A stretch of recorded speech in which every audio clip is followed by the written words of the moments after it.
Hello friends, welcome to மதுலீப் செமன். நீ பார்க்க போகிறது வாழைக்காய் பொரியல் எப்படி செய்யணும்னு பார்க்க போகிறோம். தேவையான பொருட்கள்லாம் பார்த்தலாம். ஒரு பெரிய வெங்காயம் கட் பண்ணி வச்சுருக்கேன். 2 வாழைக்காய் கட் பண்ணி தண்ணியில் வந்து ஆட் பண்ணியிருக்கேன். தேவையான தண்ணி, அடுத்தது மஞ்சத்தூள் கொஞ்சோண்டு. இப்போ இதில் வந்து நம்ம ஃபஸ்ட்டு ஒரு கடாயில் வந்து வாழைக்காய் ஆட் பண்ணிக்கிங்க.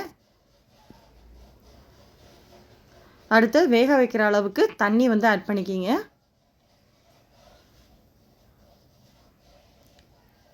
அதுக்கடுத்து இதிலே வந்து கொஞ்சமாக உப்பு ஆட் பண்ணிட்டு மஞ்சத்தூள் வந்து ஒரு 1/4 ஸ்பூன் அளவு ஆட் பண்ணிக்கிங்க. நல்லா வெந்துடட்டும். வெந்ததுக்கப்புறம் தனியாக எடுத்து வச்சுக்கோங்க. அதே கடாயில் வந்து ஆயில் வந்து ஆட் பண்ணிக்கிங்க. ஆயில் நல்லா சூடாகட்டும்.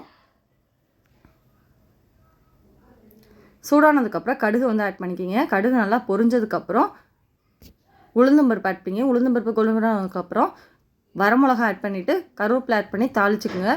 இப்போ வந்து கட் பண்ணி வச்சுக்க வெங்காயம் ஆட் பண்ணிவிட்டு வாழைக்காய் வந்து ஆட் பண்ணிக்கிங்க. நல்லா மிக்ஸ் பண்ணிட்டுக்குங்க. மிக்ஸ் பண்ணிவிட்டு பெருங்காயம் கொஞ்சம் ஆட் பண்ணிக்கலாங்க. இப்போ அவ்வளோதான், சூப்பர் டேஸ்டியான வாழைக்காய் பொரியல் ரெடி ஆகிடுச்சு. இது வந்து எல்லா சாத்தோடையும் சாப்பிட்லாம். கண்டிப்பாக நீங்கள் வீட்டில் ட்ரை பண்ணி பார்த்துட்டு எப்படின்னு சொல்லுங்கள். Thank you so much. பாய்.